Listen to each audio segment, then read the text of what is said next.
my YouTube channel, Student Cooking on a Budget. I'm Giles, and on this channel there's a number of videos to help you get started with some cooking skills, some recipes and some general tips on how to cook on a budget. It's especially useful for students who are always trying to watch their pennies. So the first section in this video is going to introduce a system that I call the 6 F's.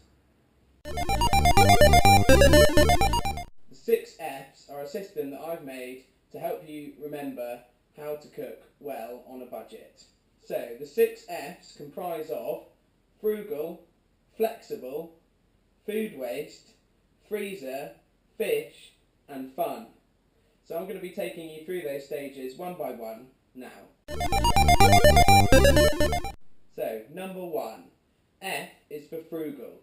Now it's basically a word that just means being tight with your money. So the best way to save money when you're cooking and when you're eating is actually done when you're in the shop. Now there's a few things you need to do when you go shopping. Firstly is to never go shopping when you're hungry. It ends up in a complete disaster, you spend way too much money and end up having food that you don't want or need. Secondly, you need to diversify where you go to shop. You don't always have to shop in supermarkets. There's great deals to be found in butchers or local greengrocers, and especially if you get to know them over a period of time and they know you're a student, they'll often save some of the best cuts of meat for you or give you some of the deals of vegetables at the end of the day. Most shopping is, however, done in supermarkets, and especially for students, this now means a lot of the smaller supermarkets that are in town centres, so the chains, the local chains, the express chains, things like that. Now these can actually be great because what you can tend to do is you can go shopping more regularly. Now this means you only have to buy what you need. So when you go to the shop, have something in mind of what you do want to cook. But also you always need to be on the lookout for offers. So the things you need to look out for the reduced things are the yellow labels, orange labels, any bright labels on there. Each supermarket has their own. Often the supermarkets actually also have a section which is dedicated to these reduced to clear items. Now if you get them on the day, you can eat them on the day, or you can have them the next day. You don't have to pay too much attention to sell-by dates. The next thing to pay attention to when you're shopping, aside from these reduced to clear items, is you need to look at the price per weight for things. So things like cheese, you can often think that there's a big label on one says this one's on offer. It's not necessarily the cheapest. You need to have a look at the price per kilogram. And some things that might interest you, recently they've started doing grated cheeses. Now these often actually the cheapest by weight that the supermarkets have, and it's got the added bonus of being pre-grated for you, which is great for students if you're trying to save a bit of time. The second F is flexible. You really need to try and be flexible with what you eat and what you cook. This is especially pertinent if you're picking up the reduced to clear items at the end of the day. Cooking is a fantastic experience and eating can be so much more fun than the regular meals that you're used to. Try something new, pick up something new from the reduced to clear and base your meal around that.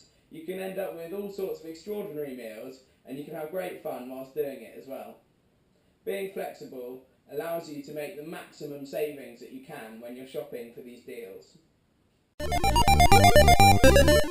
The third F is food waste. Food waste is a massive problem in the UK right now, and it's estimated that most of the food is actually wasted by the end user, that's you, the shopper. Things like bagged salads that you don't use, buy one get one free offers that you don't need. You need to avoid these when you're shopping and only buy what you need. The second way to combat food waste is when you're cooking, you need to think about what you need to cook and where you're going to put that afterwards. Now, if you're not eating all of it, you need to think about what you can do with the leftovers. Try and be creative, make a new recipe out of the leftovers, or a lot of the time, you can freeze it. This leads us on to the fourth F, which is freezer. Now, freezers are totally underutilised by everyone. Now, often people put some frozen peas in the freezer, some ice cream, but you need to be using your freezer on a daily basis. Now, where this can really come into play is when you find offers in the supermarket, reduced to clear items that you don't want to eat straight away, you can put them straight in the freezer, and then you've got that ready to go, a completely cheap item that's ready to defrost and is just as good once it's been frozen. Secondly, when you've prepared your meals and maybe you're only cooking for one, maybe two, and you've got more portions than you need, put it in the freezer. Don't leave it in the fridge and think, oh, I might have that tomorrow, because you might not want the same meal tomorrow, but put it in the freezer and it'll be there for weeks or months. You can pop it out and have a ready meal straight away. One of the cheapest ways to cook is to cook in batches. So now, if you cook something like a bolognese or a chili, actually buy bigger items, more mince, more sauce, and then you have lots of portions, and then freeze them, and you get an economy of scale for your meal that you're eating on that day, and then you've got a lot of cheap ready meals ready to go at a later date. The fifth F is fish. Now again, fish is widely undervalued by most people.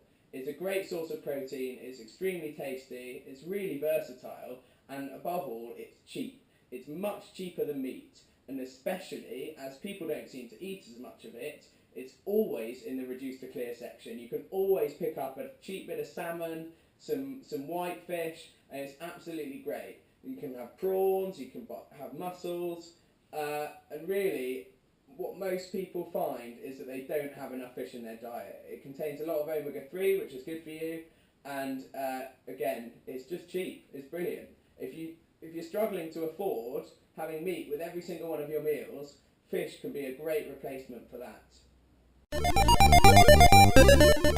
The sixth F is fun.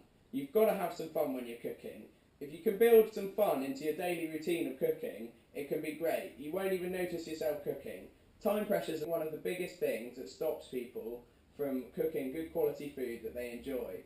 But if you can just spare a little time and develop some techniques to be a bit faster at your cooking, you can have lots of fun. Only going to be a good thing. So there you have it, an introduction to student cooking on a budget using the 6 Fs. I hope it's given you some ideas to get out there and start cooking and try and save some money whilst you're doing it, but also to have some fun.